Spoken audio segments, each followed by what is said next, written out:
जय हिंद साथियों, स्वागत है आपका Path to Academy YouTube channel पर। आज की क्लास में हम बात करेंगे जो हमारे इंडियन ज्योग्राफी के अंदर नॉर्दर्न प्लेन रीजन है उसके बारे में। जैसे हमारे 5 फिजियोग्राफिक डिविजन्स हैं, उनमें से एक हमारा नॉर्दर्न प्लेन रीजन है। इससे पहले वाला जो हमारा नॉर्दर्न माउंटेन रीजन है उसके बारे में हमने इससे पहले वाली वीडियो में डिस्कस कर लिया। अगर आपने उसे नहीं देखा है तो मैं उसका लिंक आपको डिस्क्रिप्शन में दे दूंगा, आप उसे पूरा जरूर देखें और उसके बाद में जो है आपको ये देखना, उससे आपको जो है चीजें ज्यादा समझ में आएंगी। अगर मैं बात करूं नॉर्दर्न प्लेन रीजन के बारे में, नॉर्दर्न प्लेन रीजन के अंदर हमारे कुछ लैंडफॉर्म्स हैं, भाबर, तेराई, खादर, बांगर, उनके बारे में बात करेंगे। ये लैंडफॉर्म्स काफी इंपॉर्टेंट है, काफी सारे एग्जाम्स के अंदर जहां पर भी ज्योग्राफी का सेक्शन आता है उसके अंदर इनसे क्वेश्चन बनते हैं और पूछे जाते हैं। और अगर बात करूं मैं सीएपीएफ, सीडीएस और एनडीए के अंदर भी इनसे एक या दो क्वेश्चन बनते हैं। अगर आप सीएपीएफ, सीडीएस और एनडीए के लिए प्रिपेयर कर रहे हैं तो ये जो इंडियन ज्योग्राफी वाली सीरीज है ये आपके लिए काफी हेल्पफुल होगी। चैनल को सब्सक्राइब जरूर कर लें और जो है जुड़ जाइए हमारे साथ इस इंडियन ज्योग्राफी के सफर में। शुरू करते हैं। जैसा कि बात की थी, 5 फिजियोग्राफिक डिविजन है इंडिया के अंदर। फर्स्ट जो है हमारा नॉर्दर्न माउंटेन रीजन, नॉर्थ में जो है, जिसमें हमारे हिमालयाज, ट्रांस हिमालयाज और ये सारे इंक्लूडेड है। फिर इसके बाद में जो है हमारा नॉर्दर्न प्लेन रीजन, जिसके बारे में हम आज की क्लास में बात करेंगे।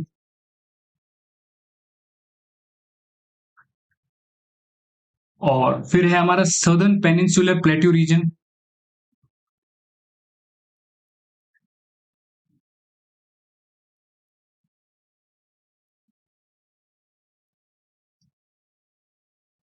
और फिर जो है हमारा इसके बाद में कोस्टल प्लेन्स, और जो लास्ट फिफ्थ हमारा फिजियोग्राफिक डिवीजन है वो हमारा आइलैंड रीजन, जो हमारा अंडमान एंड निकोबार आइलैंड्स है उसका क्षेत्र। ये 5 फिजियोग्राफिक डिवीजन है। आज की क्लास में हम बात करेंगे नॉर्दर्न प्लेन रीजन के बारे में, जो हमारा इस वाले क्षेत्र के अंदर फैला हुआ है भारत के।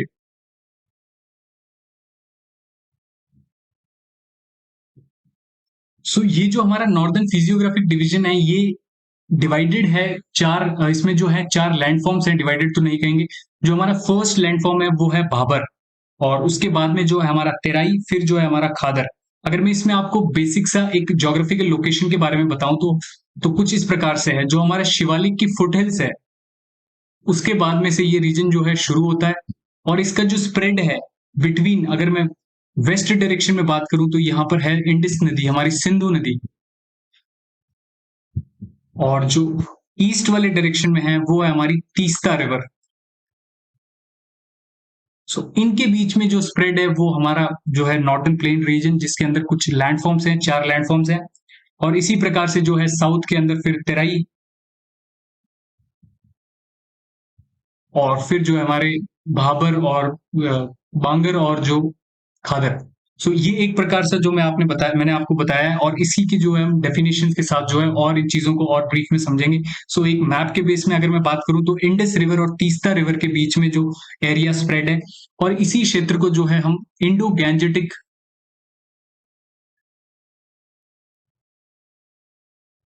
ब्रह्मपुत्र,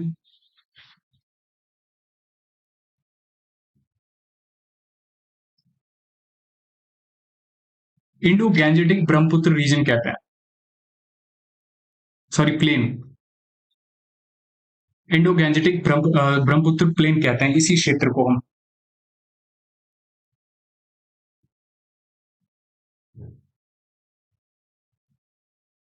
ये जो क्षेत्र है अगर मैं बात करूं तो ये जो है इसकी फॉर्मेशन जो हुई है वो, जो भी हमारी रिवर्स आती है हिमालयाज वाली रीजन से, इन रीजन से, जैसे मैंने आपको बताया ये फुटहिल्स पे सिचुएटेड है।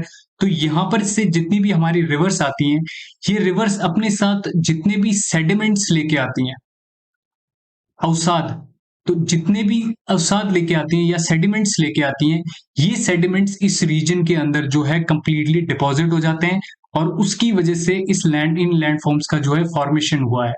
यहाँ पर जो है सेडिमेंट्स लेके आती हैं रिवर्स, और इस क्षेत्र के अंदर जो है रिवर्स डिपॉजिट कर देती हैं। तो उसकी वजह से इन क्षेत्रों का, इन लैंडफॉर्म्स का जो है निर्माण हुआ है, जो हमारी हिमालयन रिवर्स हैं। सबसे पहले अगर मैं बात करूं, भाबर की बात करते हैं हम।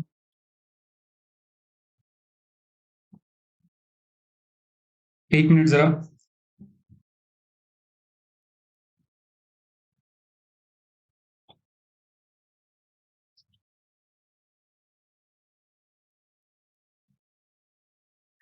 सबसे पहले भाबर की बात करते हैं। भाबर वाला क्षेत्र हमारा जो है, अगर मैं इसकी डेफिनेशन दूं आपको, तो ये होगा on the foothills of Shivalik,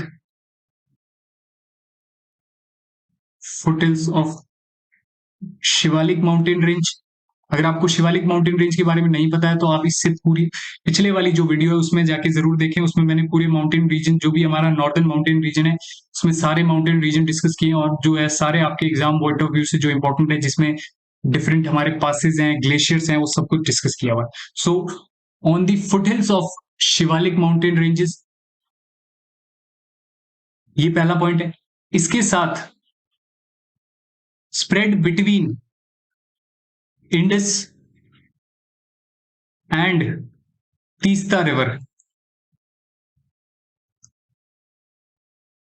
और इसके साथ इनका जो, अगर मैं बात करूं, एक लैंड स्ट्रैप बनता है, land strap which is 8 to 6 kilometers wide, 16, sorry 6 नहीं, 8 to 16 किलोमीटर वाइड।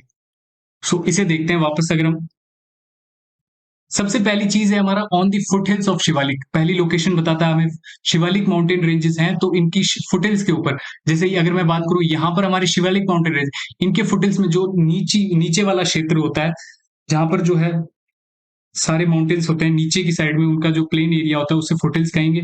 फिर अब फुटहिल्स की बात होगी, फिर किसके बीच में, जो है हमारी सिंधु नदी, इंडस रिवर, और जो है हमारी ईस्ट के अंदर जो हमारी तीस्ता रिवर है, इन दोनों के बीच में एक लैंड स्ट्रैप है जो 8 to 16 किलोमीटर वाइड है, 8 to 16 किलोमीटर वाइड है, उसको हम भाबर कहते हैं। सो ये इसकी एक डेफिनेशन होगी।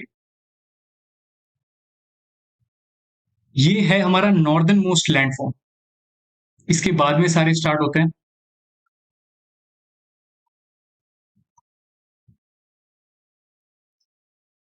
इसी के साथ, इसी के बाद अगर मैं तेराई की बात करूं, तेराई क्या है हमारा,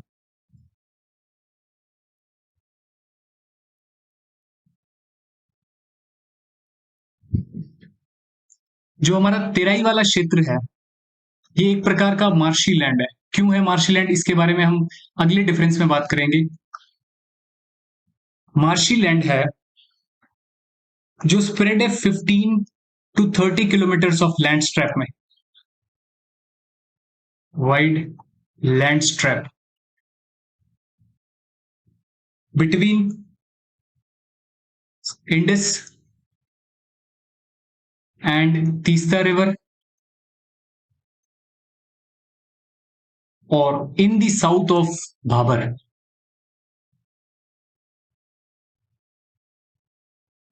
साउथ ऑफ भाबर। सो ये हमारा तेराई वाला क्षेत्र है। कहां पर है, एक प्रकार का मार्शी लैंड है जो 15 से 30 किलोमीटर चौड़ा है, सिंधु और तीस्ता नदी के बीच में। और कहां पर है, साउथ में जो है हमारा शिवालिक के साउथ, सॉरी, भाबर के साउथ में, शिवालिक के साउथ में भाबर है, भाबर के साउथ में जो है तेराई है, तेराई के साउथ में जो है खादर, और ये जो तेराई के साउथ में दोनों खादर और बांगर दोनों एक साथ। सो ये वाला क्षेत्र हो गया हमारा तेराई। इसके बाद में जो है हमारा खादर वाला क्षेत्र। अब अगर आप देखेंगे, जब हमारी रिवर्स नीचे उतर रही होगी, तो यहां पर एक उतरते उतरते एक लो लैंड क्रिएट होगा, तो उसे हम कहेंगे low land plain area,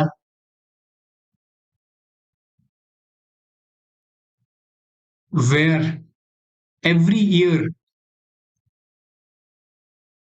new alluvial soil is deposited. जो हमारी एलुवियल सॉइल है वो हर साल नई डिपॉजिट होती है। क्यों, क्योंकि यहाँ पर जो है रिवर्स आके डिपॉजिट करती हैं, every year new alluvial soil is deposited, उसे हम खादर वाला क्षेत्र कहते हैं। फिर जो है हमारा बांगर वाला क्षेत्र, इसी सेम सिचुएशन के अंदर जो हमारा हाईलैंड एरिया,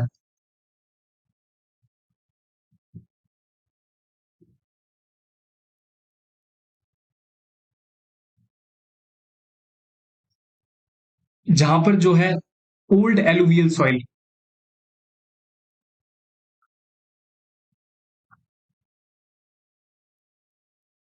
प्रेजेंट है, उसे हम कहेंगे बांगर वाला क्षेत्र। सो ये तीनों में एक बेसिक सा डिफरेंस है जो मैंने आपको बताया भाबर, तेराई और खादर के अंदर। नेक्स्ट अगर हम बात करें तो हमारा भाबर जो क्षेत्र है, ये मैं डिफरेंस में आपको बता रहा हूं जिससे जो है आपको इसको समझने में आसानी होगी। जो भाबर वाला क्षेत्र है, ये एक ऐसा रीजन है जहां पर जो है हमारी रिवर्स नीचे आती है। जैसे अगर मैं बात करूं, ये माउंटेन्स हैं, हमारे शिवालिक है, और इन्हीं के जो है शिवालिक के साउथ के अंदर जो है हमारा भाबर वाला रीजन जो है सिचुएटेड है। ये हमारा भाबर वाला रीजन है। जब हमारे शिवालिक से रिवर्स जो है फ्लो होके लैंड पे आएगी तो वो भाबर वाले क्षेत्र में तो आएगी। ये भाबर वाला क्षेत्र है, यहाँ पर जो है हमारी रिवर्स आ जाएंगी। तो जब यहाँ पर जब रिवर्स आएंगी तो ये अपने साथ इनिशियली यहाँ पर जब थी तो यहाँ पर इनका फ्लो बहुत फास्ट था, क्योंकि ये एक स्लोप से आ रही थी, और यहाँ पर आते ही जो है एक थोड़ा स्लोप कम होगा तो यहाँ पर जो है अपनी ये रिवर्स जो है यहाँ पर अपनी सेडिमेंट्स डिपॉजिट करेंगे। सेडिमेंट्स कौन से होंगे हमारे, जैसे अगर मैं बात करूं आपको, हमारे पेबल्स हो गए, जैसे हमारी बजरी हो गई, या फिर हमारे पत्थर, स्टोन्स, पेबल्स, सैंड, ये सारी चीजें यहां पर जो है इकट्ठा होंगी। और जब यहां पर इकट्ठा होंगी तो ये बड़े बड़े पार्टिकल्स हैं। जैसे अगर मैं बात करूं, ये पार्टिकल्स यहाँ पर बड़े बड़े इकट्ठे हो गए, स्टोन्स। और तो अब इन क्षेत्र के अंदर जब रिवर आएगी तो रिवर यहाँ पर जो है इनके अंदर जो है चली जाएगी, तो जिससे जो है एक फिजिकल रूप से जो रिवर दिखने लगती है वो बंद हो जाएगी। क्यों? क्योंकि इसका जो रिवर का वाटर है वो इनके बीच में से फ्लो होने लग जाएगा। तो यहाँ पर इस क्षेत्र में हम कहेंगे जो रिवर्स हैं वो इनविजिबल हो जाती हैं। Rivers get invisible. कहां पर? हमारे भाबर वाले क्षेत्र के अंदर। सो इसमें हम लिखेंगे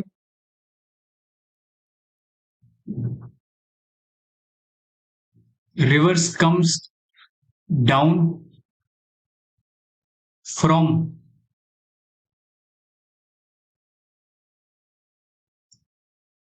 mountains, deposit sediments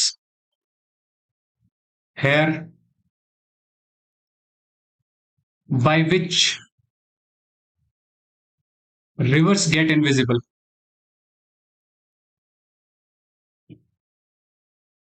Rivers get invisible in this region, in this landform कह सकते हैं आप, जो हमारा बाबर वाला है। ये एक बेसिक सा डिफरेंस आपको मैंने बता दिया। जो हमारा बाबर वाला क्षेत्र है ये कैसे है। अब जब यहाँ पर इतने सारे सेडिमेंट्स होंगे तो हमारा एग्रीकल्चर है यहाँ पर पॉसिबल नहीं होगा। तो नो एग्रीकल्चर, या फिर अगर कह सकते हैं ये जो लैंड एरिया है ये एग्रीकल्चर के लिए सूटेबल नहीं होगा। सो ये एक डिफरेंस है हमारा भाबर। भाबर के बाद में बात करते हैं तेराई। अब जब अगर मैं इसमें आपको बताऊं,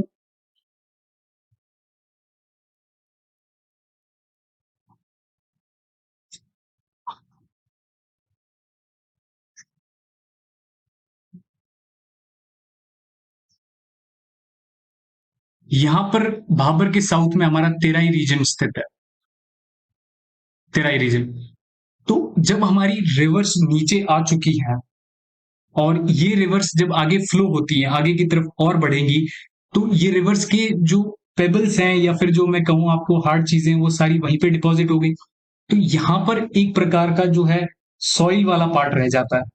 और जब आप देखेंगे यहां से जब हमारी रिवर्स रिवर्स जो है फ्लो होते हुए आ रही थी, तो ये रिवर्स की जो स्पीड है इस क्षेत्र में कम हो जाएगी। Speed less due to less slope, slope कम होने की वजह से जो है हमारी रिवर्स यहां पर डिपॉजिट हो जाएंगी। ये रिवर्स यहां पर जब डिपॉजिट होंगी तो यहां पर जो है एक मार्शी लैंड क्रिएट होगा,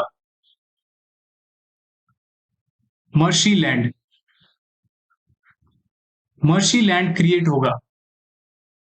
हाँ 10 मिनट में आ रही। तो यहां पर जो है एक मर्शी लैंड क्रिएट होगा, और ये मर्शी लैंड जो है इसकी वजह से यहाँ पर जो सिचुएशन होगी, अगर आप देखेंगे रिवर जो है इसकी वजह से एक दलदली क्षेत्र होगा।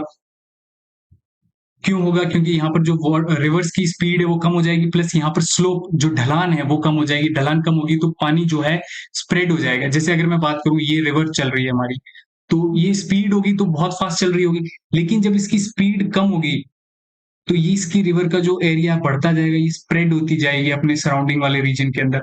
और जब ये स्प्रेड होगी तो यहाँ पर जैसे अगर यहाँ पर एक जगह पे फ्लो हो रही थी तो वाटर के फ्लो की वजह से जो है वाटर एक जगह पे रुक कम रहा था, लेकिन यहाँ पर जो है वाटर एक जगह पे थोड़ा रुक के फिर मूव होता है, तो जिसकी वजह से यहाँ पर जो है सॉइल जो एब्जॉर्ब करती है इस वाटर को, और जिसकी वजह से यहाँ पर दलदली क्षेत्र क्रिएट होता है। अब यहाँ पर ये दलदली क्षेत्र क्रिएट हो रहा था तो इसकी वजह से यहाँ पर एक डेंस फॉरेस्ट जो है क्रिएट हुआ है। डेंस फॉरेस्ट जो है इस रीजन के अंदर क्योंकि वाटर जो है उसकी अवेलेबिलिटी काफी ज्यादा है, उसकी वजह से यहाँ पर एक घना जंगल जो है डेवलप हो गया। लेकिन ये घना जंगल को जो है कट डाउन कर दिया गया।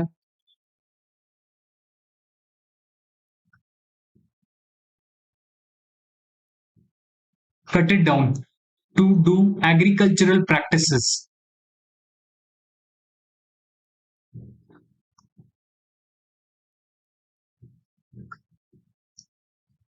एग्रीकल्चर प्रैक्टिसेस के लिए जो तेराई वाले रीजन के अंदर है यहाँ पर एक डेंस फॉरेस्ट फॉर्मुलेट होता है, उसकी वजह से इसको जो है कट डाउन कर दिया। लेकिन अगर हम देखें यहाँ पर जब मार्शी लैंड क्रिएट होता है तो इसी दलदल की वजह से यहाँ पर एक बहुत ज्यादा फैलने वाली बीमारी है, वो है मलेरिया। क्योंकि इसी गीले क्षेत्र के अंदर जो है मच्छर के लिए पनपना आसान हो जाता है, और मलेरिया बीमारी यहाँ पर जो है काफी ज्यादा फैलती है। तो अभी तो एट प्रेजेंट जो है फॉरेस्ट कट डाउन की वजह से यहाँ पर कम हो गई, काफी रीजन में अभी भी फॉरेस्ट है, तो जहां कट डाउन हो गया वहां पर एग्रीकल्चर प्रैक्टिसेस की जाती है।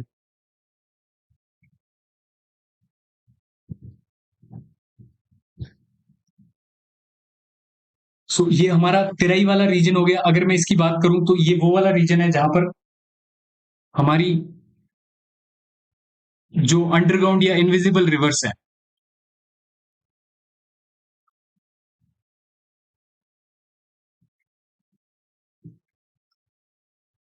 Underground reverse of Bhabar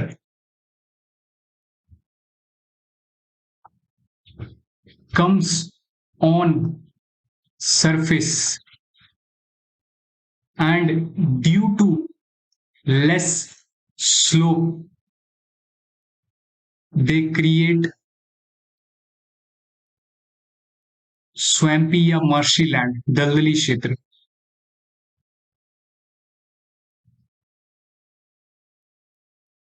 swampy और marshy land, और इसको जो है बाद में फॉरेस्ट को कट डाउन कर दिया गया। और अगर एक क्वेश्चन भी बन सकता है कि मलेरिया जो है कौन से वाले क्षेत्र में ज्यादा स्प्रेडेबल है, तो वो है हमारा तेराई वाला रीजन। सो ये हो गया हमारा तेराई वाला डिफरेंस। नेक्स्ट है हमारा खादर।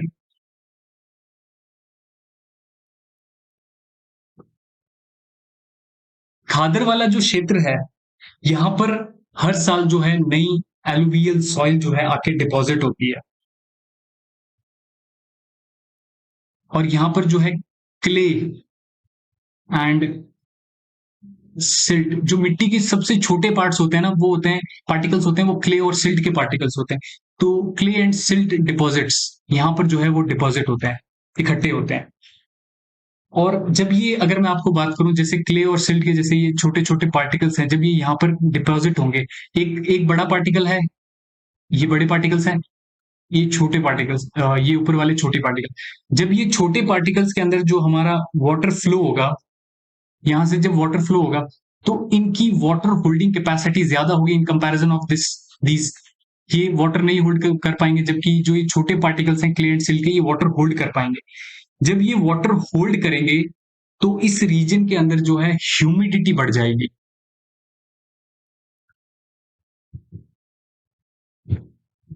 जो हमारा खादर वाला रीजन है,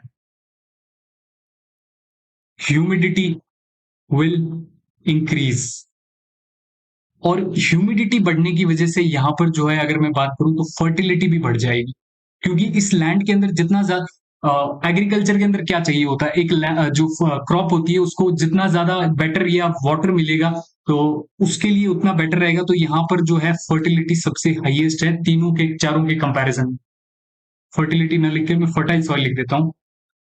फर्टाइल सॉइल ज्यादा है कौन सा वाला क्षेत्र, खादर वाला क्षेत्र। और इसकी जो फर्टिलिटी, जैसा कि मैंने आपको पीछे वाली स्लाइड में बताया कि एवरी ईयर यहाँ पर न्यू एलुवियल सॉइल आके डिपॉजिट होती है, तो इसकी जो फर्टिलिटी है वो एवरी ईयर मेंटेन रहती है, मेंटेन्ड। और क्या फर्टिलिटी एवरी ईयर मेंटेन रहती है, क्योंकि हर साल जो है यहाँ पर नए डिपॉजिट्स हो जाते हैं। इसके जो हमारी एलुवियल सॉइल है, इसकी एलुवियल सॉइल जो है काफी फर्टाइल सॉइल है, तो उसकी वजह से जो है यहाँ पर फर्टिलिटी ज्यादा है सॉइल की। और फिर जो अगर मैं बात करूं, जब इतनी फर्टाइल सॉइल है तो ये जो क्षेत्र है ये फेमस है हमारा राइस एंड जूट कल्टीवेशन के लिए। यहाँ पर राइस और जूट की फसल ज्यादा ली जाती है। क्यों? क्योंकि ये दोनों फसलें ऐसी है जिनकी वाटर रिक्वायरमेंट काफी ज्यादा है, और यही वाटर रिक्वायरमेंट जो है खादर वाला क्षेत्र है इसके अंदर कंप्लीट होती है।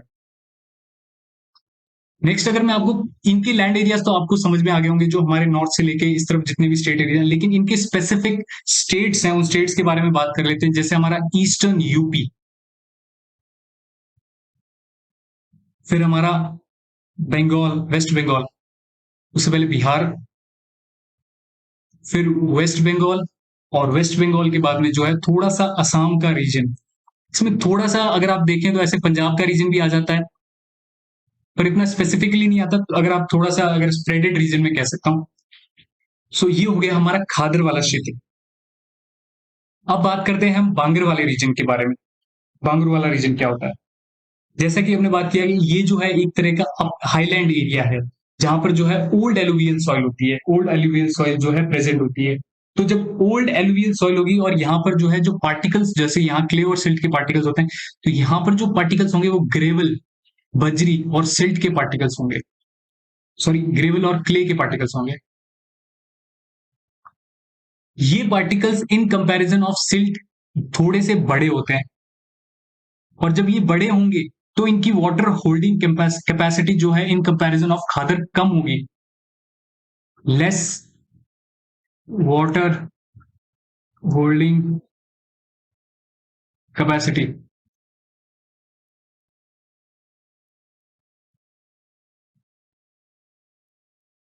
इन कंपैरिजन ऑफ खादर। जब यहां पर पानी कम रहेगा तो उसकी वजह से जो है यहां पर ह्यूमिडिटी भी कम रहेगी, लेस ह्यूमिडिटी।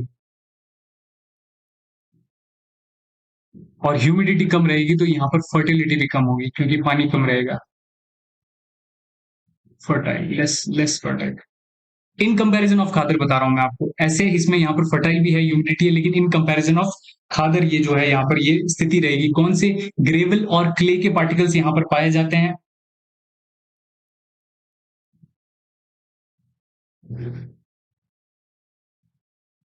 और यहाँ की जो फर्टिलिटी होगी ये स्लोली डिक्रीज होगी, स्लोली डिक्रीज होगी, क्योंकि यहाँ पर ओल्ड एलुवियल सॉइल है जिसमें हर साल नई एलुवियल सॉइल आके डिपॉजिट नहीं होती है।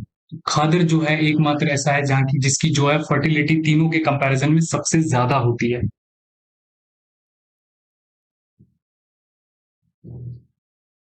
सो ये हो गया हमारा खादर बांगर। अब अगर मैं आपको बांगर के अंदर दो टाइप्स हैं इसके, उसके बारे में बात करता हूं। एक हमारा है हुर, दूसरा है हमारा रे, या फिर इसको कोलार भी कहते हैं। अब ये जो रीजन है, जैसा कि मैंने आपको बताया, दोनों में जो है इस पूरे बांगर वाले रीजन के अंदर जो है ओल्ड एलुवियल सॉइल आके डिपॉजिट हो जाती है। और ये जो ओल्ड एलुवियल सॉइल है जो हर साल इसकी जो है अगर मैं बताऊं तो फर्टिलिटी जो है डिक्रीज होती जाती है धीरे धीरे। तो जो भूर वाला क्षेत्र है, ये वो क्षेत्र है, अगर मैं इसकी एक डेफिनेशन दूं आपको, बांगर का वह ऊंचा क्षेत्र, वह हाईलैंड एरिया जहां पर जो है इरोजन या फिर वेदरिंग की वजह से जो सॉफ्ट सॉइल है ऊपर वाली, वो बहकर नीचे चली गई है।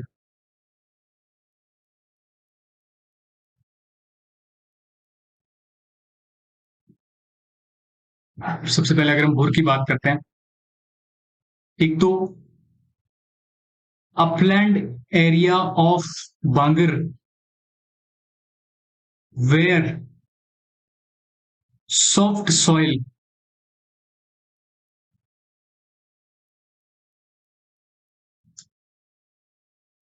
मूव्ड डाउन एंड जो हमारे स्टोन्स पेबल्स हैं, वो इसमें पीछे जो stones and pebbles remain there, this land is called Bhur. Bangar का वह ऊपरी क्षेत्र जहां पर जो हमारी सॉफ्ट सॉइल है, ये इरोजन या फिर वेदरिंग की वजह से जो है नीचे चली गई है, तो इसके बाद में यहाँ पर जो है स्टोन्स और पेबल्स बच जाते हैं। तो ये जो स्टोन्स और पेबल्स बचा हुआ क्षेत्र है, इसको भूर कहा जाता है। आई होप सो ये आपको समझ में आ गया होगा। यहाँ पर मैंने इरोजन और वेदरिंग ऐड नहीं किया, तो आप ऐड कर लीजिए इरोजन एंड वेदरिंग। सो अगर आप देख रहे हैं तो चैनल को सब्सक्राइब जरूर कर लें, क्योंकि आई डोंट थिंक आपको इस क्वालिटी का कंटेंट कहीं पे मिलेगा। एज ये मैंने खुद ने जो है, मेरी अंडरस्टैंडिंग जो है, काफी सारी बुक्स पढ़ के जो मैंने इन टॉपिक्स को पढ़ के जो है अपने नोट्स के थ्रू आपको एक्सप्लेन किया है इसको। So do subscribe to the channel and hit the like button, and do share with your friends who all are preparing for the CDS, CAPF and NDA exam and all other exams where this geography section is important. Do share with them, and do follow us on the Instagram and join our Telegram channel for regular updates. So हमने भुर की बात कर ली। Next हम बात करते हैं, वो है हमारा रे या फिर कॉलर। अब जैसे हमने बात की, सेम सिचुएशन के अंदर ये जो रीजन होगा, ये हमारा लो लैंड एरिया होगा। वो अपलैंड एरिया था, ये लो लैंड एरिया होगा। और यहां पर जो है कैपिलरी एक्शन देखा जाएगा। कैपिलरी एक्शन मतलब, अगर मैं जैसे मैं आपको बताऊं, जो अंडरग्राउंड वाटर होता है, जैसे ये हमारा लैंड है, ये हमारे यहाँ पर अंडरग्राउंड वाटर है जो रेनफॉल या इसकी वजह से जो लैंड में उपस्थित है। तो ये एक कैपिलरी एक्शन होता है, जो मतलब छोटे छोटे पोर्स होते हैं जहां से जो हमारा अंडरग्राउंड वाटर ऊपर आ जाता है। कैपिलरीज जिसे हम कहते हैं, उनकी वजह से जो हमारा अंडरग्राउंड वाटर ऊपर आ जाता है। तो ये जो अंडरग्राउंड वाटर लो लैंड पे ऊपर आता है, इस अंडरग्राउंड वाटर के साथ जो है हमारा, ये काफी सेलाइन वाटर होता है, नमकीन पानी होता है, क्योंकि अंडरग्राउंड में होता है सेलाइन वाटर। और इसकी वजह से ये जब लैंड पे आता है, तो यहां पर लैंड पे एक व्हाइट कलर की लेयर डिपॉजिट हो जाती है। White colour layer is deposited,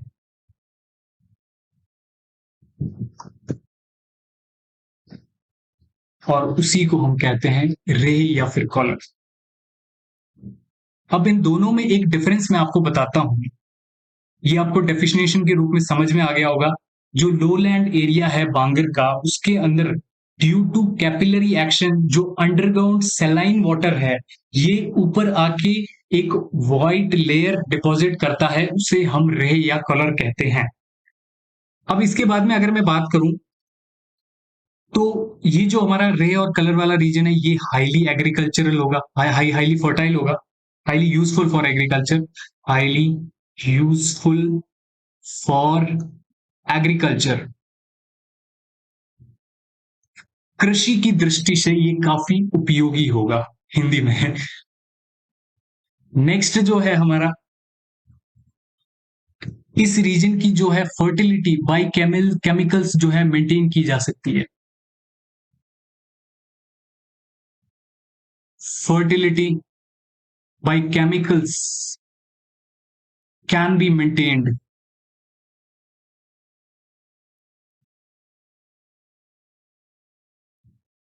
इसका अगर मैं एग्जांपल दूं आपको, तो हमारा हरियाणा वाला क्षेत्र, फिर हमारा जो है पंजाब वाला क्षेत्र कुछ, और फिर जो है हमारा थोड़ा सा नॉर्थ ऑफ दी, अगर मैं बात करूं Rajasthan, north portion of Rajasthan. So ये यहाँ पर जो है मैक्सिमम अमाउंट पे जो है रे सॉइल पाई जाती है, या कॉलर सॉइल या फिर कॉलर लैंड पाया जाता है। अगर दूसरी तरफ इसी के अंदर मैं आपको वापस हम आते हैं भुर पर। भुर की डेफिनेशन हमने बात कर ली, डेफिनेशन की। इसके बाद में ये जो है एग्रीकल्चर एस्पेक्ट से इंपॉर्टेंट नहीं है,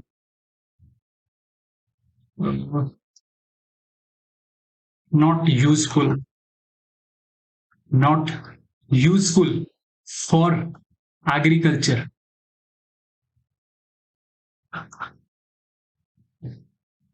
और ये जो क्षेत्र है, मैक्सिमम क्षेत्र ये है हमारे हरियाणा के अंदर, हरियाणा।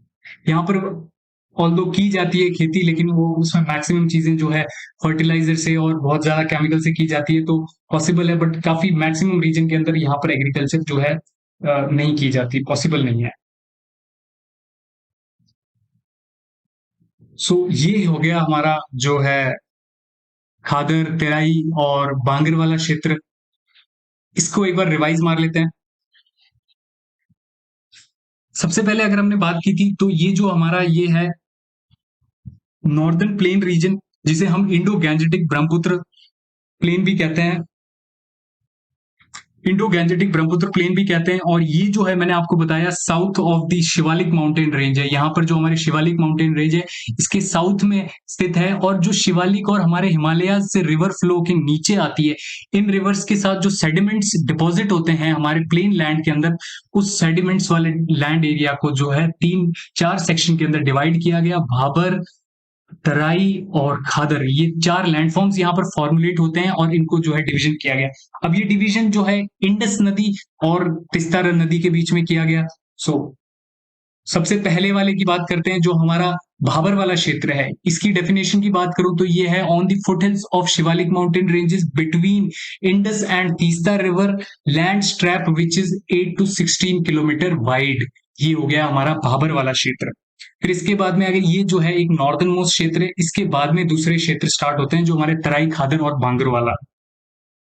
ये जैसे मैंने आपको एग्जांपल दिया था, रिवर्स फ्लो के नीचे आती है, तो इनका फ्लो जो है फास्ट होता है, तो इनके पास जो है काफी सारे सेडिमेंट्स होते हैं। और ये सेडिमेंट्स नीचे आते ही जो भाबर वाला क्षेत्र है इसके अंदर डिपॉजिट करते हैं। और ये सेडिमेंट्स यहाँ पर डिपॉजिट होने की वजह से जो है यहाँ पर रिवर्स इनविजिबल हो जाती हैं, और जो पार्टिकल्स की साइज होती है वो काफी बड़ी होती है, स्टोन्स और ये सब होता है। तो ये हो गया हमारा भाबर वाला क्षेत्र। और ये जो है फिर एग्रीकल्चर पॉइंट ऑफ व्यू से इंपॉर्टेंट नहीं है। नेक्स्ट है हमारा तेराई वाला क्षेत्र। ये मर्शी लैंड क्रिएट होता है, 15 to 30 किलोमीटर वाइड स्ट्रैप है between Indus and Teesta river in south of Bhabar. Bhabar के साउथ के अंदर ये एक रीजन है जो हमारा तेराई रीजन कहलाता है, और एक मर्शी लैंड क्रिएट हो जाता है। मर्शी लैंड क्यों क्रिएट होता है? क्योंकि यहाँ पर जो रिवर्स का फ्लो है वो स्लो हो जाता है। क्यों स्लो हो जाता है? Speed less due to less slope. ढलान यहाँ पर कम हो जाती है और जो है रिवर्स का स्लोप कम हो जाता है, जिसकी वजह से जो वाटर एक जगह पर ज्यादा समय के लिए रुक कर फ्लो होता है, तो उसकी वजह से यहाँ पर जो है रिवर की और जो सॉइल की वजह से एक मर्शी लैंड क्रिएट होता है। और ये मर्शी लैंड जो है यहाँ पर काफी सारे फॉरेस्ट डेवलप हुए हैं, और इन फॉरेस्ट को जो है एग्रीकल्चरल नीड्स की वजह से कट डाउन किया गया और वहां पर एग्रीकल्चरल प्रैक्टिसेस की गई। जब यहाँ पर फॉरेस्ट वाला रीजन हुआ करता था, तो यहाँ पर एक काफी बीमारी जो फैला करती थी, जो थी मलेरिया। क्योंकि जो है कीचड़ वाला क्षेत्र या दलदल वाला क्षेत्र जो है मलेरिया को पनपने की जो है कंडीशन दे देता है। जब यहाँ पर फॉरेस्ट कट डाउन किए गए, तो यहाँ पर जो है एग्रीकल्चर प्रैक्टिसेस होने लगी, और यहाँ पर जो अंडरग्राउंड रिवर्स थी, जो रिवर्स हमारी भाबर वाले क्षेत्र में थी, वो ऊपर आ गई। उसकी वजह से ये चीजें फॉर्म हुई, स्वैम्पी एंड मर्शी लैंड। नेक्स्ट है हमारा खादर वाला रीजन।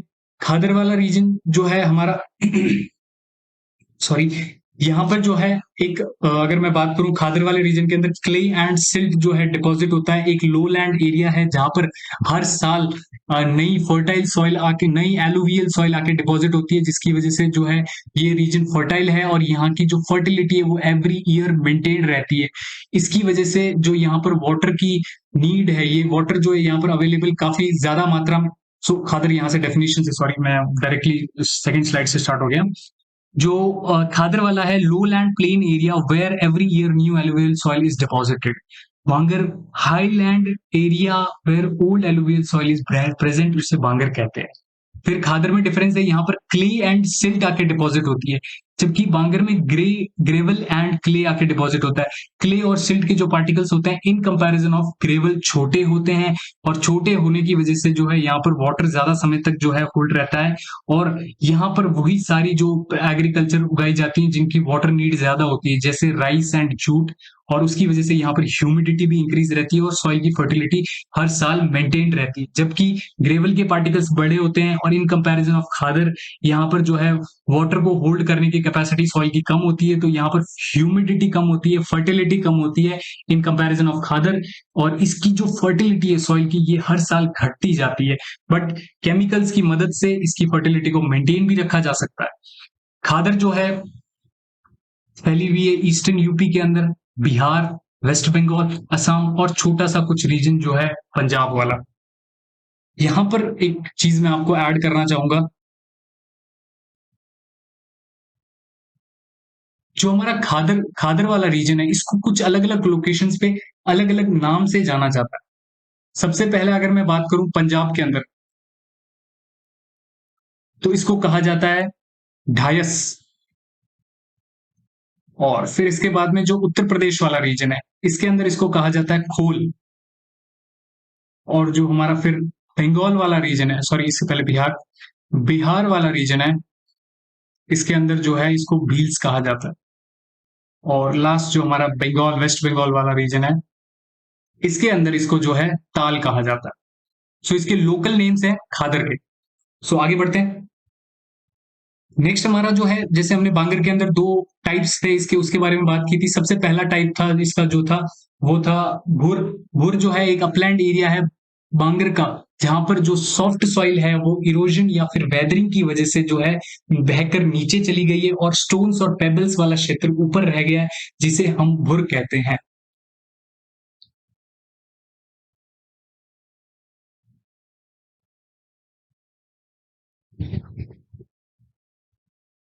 सो भूर हो गया। फिर इसके बाद में रेह या कलर। जो हमारा रेह वाला क्षेत्र है ये लोलैंड एरिया है, और ये लोलैंड एरिया जो है यहाँ पर ये एग्रीकल्चर की एस्पेक्ट से काफी इंपॉर्टेंट है। अगर मैं इसकी एक्सप्लेनेशन वापस से आपको दूं तो, जैसे ये हमारा लैंड एरिया है, यहाँ पर जो अंडरग्राउंड वाटर है ये कैपिलरी एक्शंस, जो छोटी छोटी केशिकाएं होती है, कैपिलरीज होती है, उनके थ्रू लैंड पे आ जाता है, और ये लैंड पे आके एक व्हाइट लेयर डिपॉजिट कर देता है। क्यों कर देता है? क्योंकि जो ये अंडरग्राउंड वाटर होता है ये सेलाइन वाटर होता है, और सेलाइन वाटर जब सरफेस पे डिपॉजिट होता है तो एक व्हाइट लेयर का फॉर्मेशन करता है, और इसी व्हाइट लेयर को हम रेह या कलर कहते हैं। एग्रीकल्चर पर्सपेक्टिव से काफी इंपॉर्टेंट है। इसकी जो फर्टिलिटी है वो केमिकल्स के थ्रू मेंटेन की जाती है, और इसका जो रीजन है वो हरियाणा, पंजाब, और जो है हमारा थोड़ा सा नॉर्थ वाला राजस्थान भी है। भूर वाला क्षेत्र जो है ये एग्रीकल्चर पॉइंट ऑफ व्यू से यूजफुल नहीं है, और मैक्सिमम रीजन इसका जो है हरियाणा वाले क्षेत्र के अंदर है। सो ये हो गए हमारे बाबर खादर और जो है तराई वाले क्षेत्र। अगर आपको वीडियो अच्छी लगी है तो इसे लाइक जरूर करें, और अपने फ्रेंड्स के साथ शेयर भी करें, क्योंकि जो भी इसके लिए एग्जाम के लिए प्रिपेयर कर रहे हैं, आई डोंट नो वेदर यहाँ पर जो है काफी सारे ऐसे प्लेटफॉर्म्स है जहाँ पर मैक्सिमम क्वालिटी आपको जो है पेड कोर्सेज पे मिलेगी, लेकिन ये फ्री ऑफ कॉस्ट अवेलेबल है। आप बिल्कुल पूरी ज्योग्राफी, इंडियन ज्योग्राफी में इसमें कवर कराऊंगा। साथ ही हमारी इंडियन पॉलिटी भी चल रही है जिसमें हम फंडामेंटल राइट्स को कंप्लीट कर चुके हैं। इंडियन पॉलिटी चल रही है जिसमें फंडामेंटल राइट्स कंप्लीट कर चुके हैं, कंप्लीट इंडियन पॉलिटी है। और इसी के साथ सून एज सून मैं इसमें जो है एक टेस्ट सीरीज भी शुरू करूंगा जिसके अंदर हम डिफरेंट सब्जेक्ट्स के क्वेश्चंस को यहाँ सॉल्व करेंगे और क्वेश्चंस के थ्रू है डिफरेंट टॉपिक्स को सॉल्व करेंगे या समझेंगे। और do subscribe to the channel, बिल्कुल फ्री ऑफ कॉस्ट है यार, आई डोंट थिंक सो, लेकिन आपको ये क्वालिटी कहीं नहीं मिलने वाली, मुझे नहीं लगता ये आपको क्वालिटी कहीं मिलेगी यूट्यूब के ऊपर फ्री ऑफ कॉस्ट। जिस लेवल पे मैंने आपको मैप्स के थ्रू या फिर जो है एग्जाम्पल्स के थ्रू एक्सप्लेन किया है, so do subscribe to the channel and जुड़े रहिए हमारे साथ इस सफर में। और इंस्टाग्राम पे फॉलो कर लीजिए और Path to Academy Telegram channel इसे ज्वाइन कर लीजिए, जहां पर डेली अपडेट्स आपको मिलेंगे जो भी आपके सीडीएस, सीएपीएफ और एनडीए एग्जाम से रिलेटेड होंगे। सो थैंक यू एंड जय हिंद।